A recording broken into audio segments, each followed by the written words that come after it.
Hi, my name is Beth Gerald, and I am the reference librarian at Sanibel Public Library. And today I'm going to be talking a little bit about Mango Languages, which is a language learning software that you have access to with your Sanibel Public Library card, as well as one of my favorite databases that we offer here, AtoZ World Food, which is a great way to learn new recipes and learn about food culture and all sorts of different ingredients that you maybe don't know about before.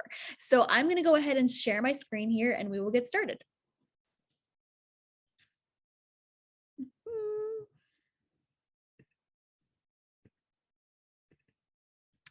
Okay, let me just open this PowerPoint.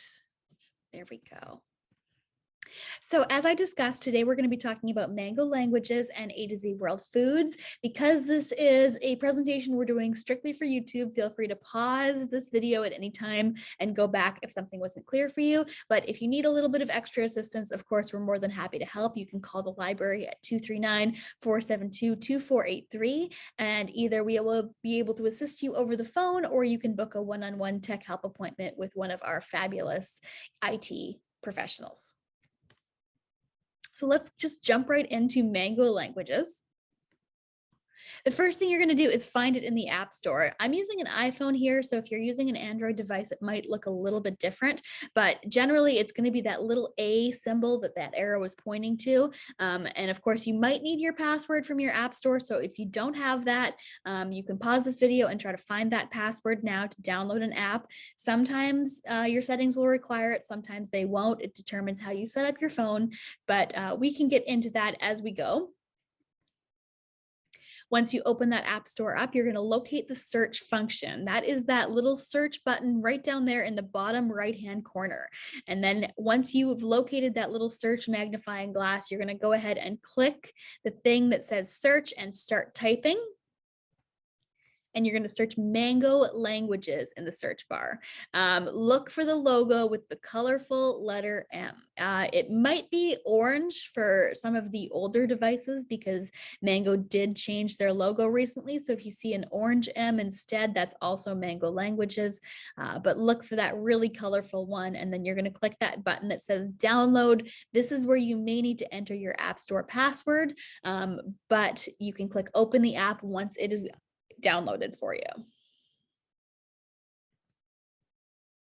The first thing you're going to see when you open up Mango Languages is the notification settings. You can decide here if you want Mango to send you notifications or not. I think most of the notifications have to do with reminding you to take a lesson or reminding you to keep going with the streak, but that is totally your choice. You don't have to have notifications turned on, or you can turn notifications on. It's up to you.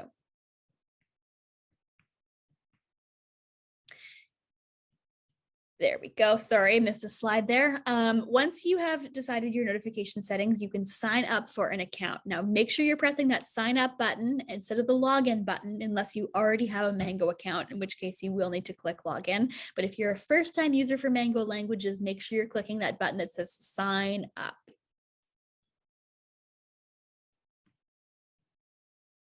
And then the next step is going to be to create your profile. You're going to use an email address and a password of your choice to create an account. And of course, we always recommend you write down your username and your password because we will not know it. The only person who will know it is Mango Languages and you. So write down those passwords, write down the email that you're going to use, and then click that sign up button. The next thing that pops up is a few settings. It's a data consent form, basically just, the standard agreement that we see when we download a lot of new apps and services these days. And then you can use Face ID if you have a newer model iPhone. This may or may not pop up for you depending on how old your phone is or what type of phone you have. So if you don't see these screens exactly, that's okay. Just keep going through the steps that it prompts you to go through until you get to this point right here. And this is where we get to choose a language. So I don't know if I mentioned this, but Mango has actually 70 different languages that you can choose from.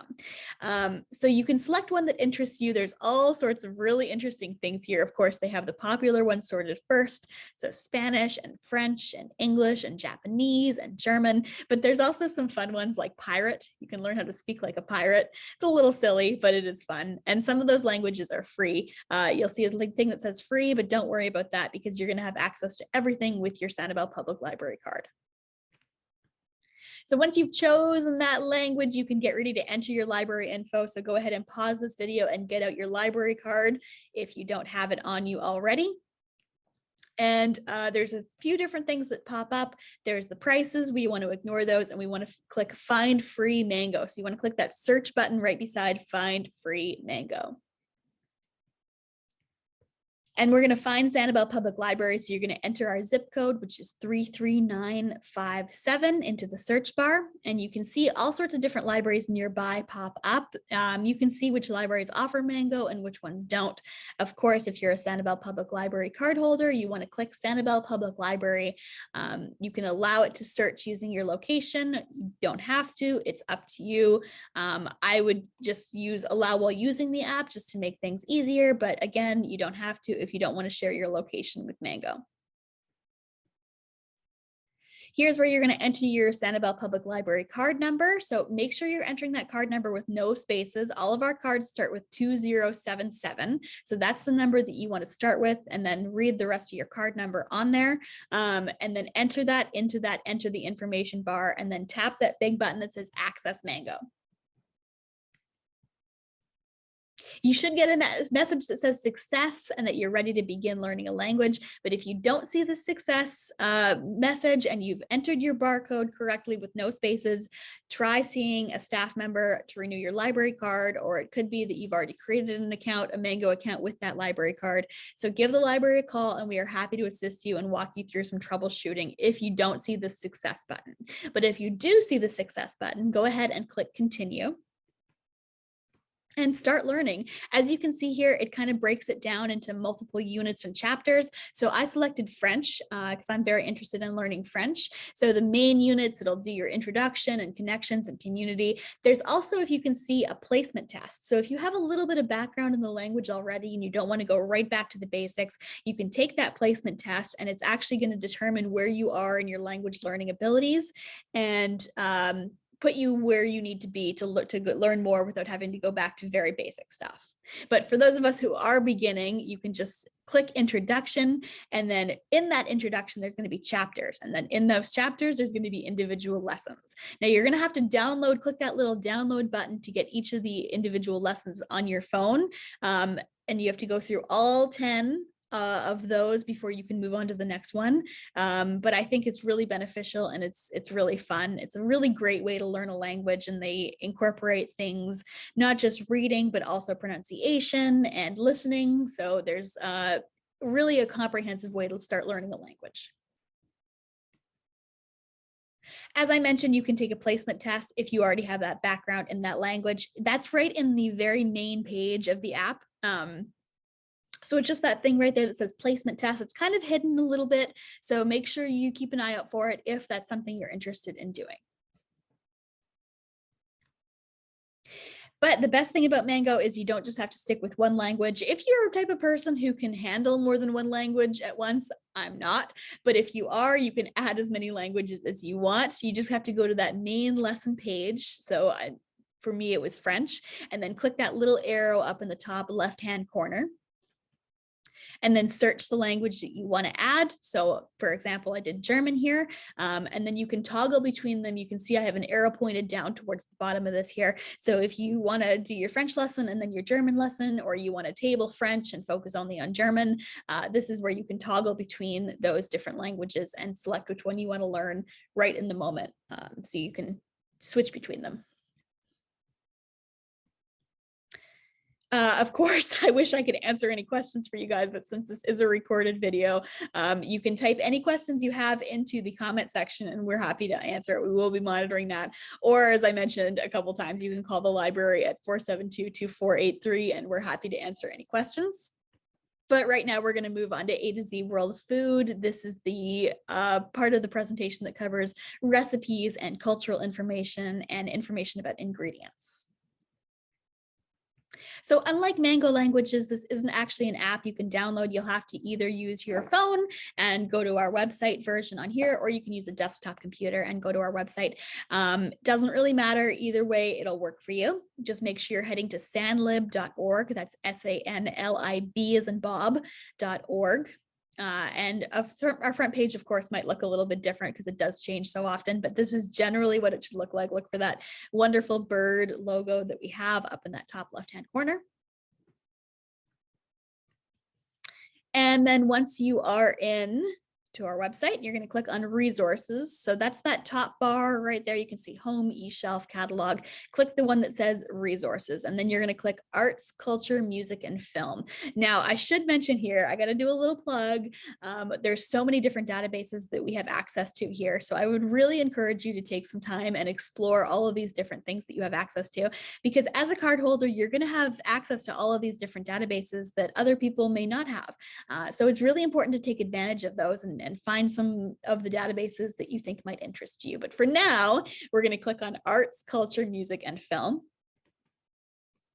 And then you're going to click on AtoZ World Food. Now you'll see two things here. You'll see AtoZ World Food and you'll see AtoZ Food America. Today, we're going to cover AtoZ World Food. AtoZ Food America is sort of similar in that instead of each country you can choose from states. So if you have, I don't know, a spouse from Minnesota and you want to learn about Minnesota food culture, you can read about all the different ingredients and all the different recipes that you would commonly find in Minnesota or California or Florida or Iowa. Doesn't matter. Those are just the ones that cover different states. Whereas AtoZ World Food covers more international. So once you've selected that, you're going to click sign in. Now, if you're using AtoZ World Food in the library, you might not have to sign in because I think it goes off our Wi-Fi. So if you are connected to our Wi-Fi, you probably won't have to sign in. But if you're using it from home, you will have to enter your library card number. And again, you're going to want to enter that library card number without spaces and then click login. You're not creating an account here. You're just basically providing access by confirming that you are a card holder.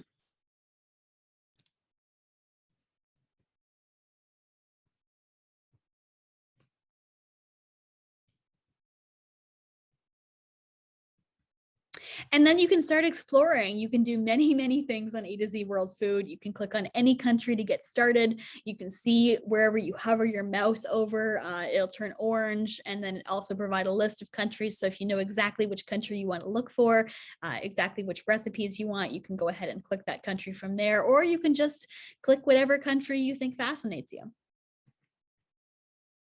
So for example, I click Thailand from the list of countries, and here I can read up about the history of food in Thailand, some important national dishes. I can see Thailand on a map. I can make sure to pay attention to that sidebar because that's really going to give you a lot more information. So under national cuisine, there's regional cuisine, there's classic dishes. So it's important to read the first page of the website, but pay attention to that sidebar as well, because that's going to give you a bunch of more links to different topics. So I chose classic dishes from this list so I can see some of the appetizers, some of the soups and salads that I might find if I visited Thailand. And if I click on main courses, it'll show me some photos of the dishes. And if I click into any of them, oh my gosh, those look so good. I'm getting hungry. I actually can get the recipe. So I love pad thai. Pad thai is one of my absolute favorite dishes of all time, and it's a real art to make it. So maybe I'll try making it my own someday with this AtoZ World Food recipe because it doesn't look too complicated. I think I could make a pretty decent pad thai in 25 minutes. What's also really interesting about these recipes is it shows you different dietary restrictions. So for example, this one is gluten-free and dairy-free. So you don't have to figure any of that out for yourself. If you follow that recipe exactly, it's going to come out gluten-free and dairy-free for those of you with food sensitivities.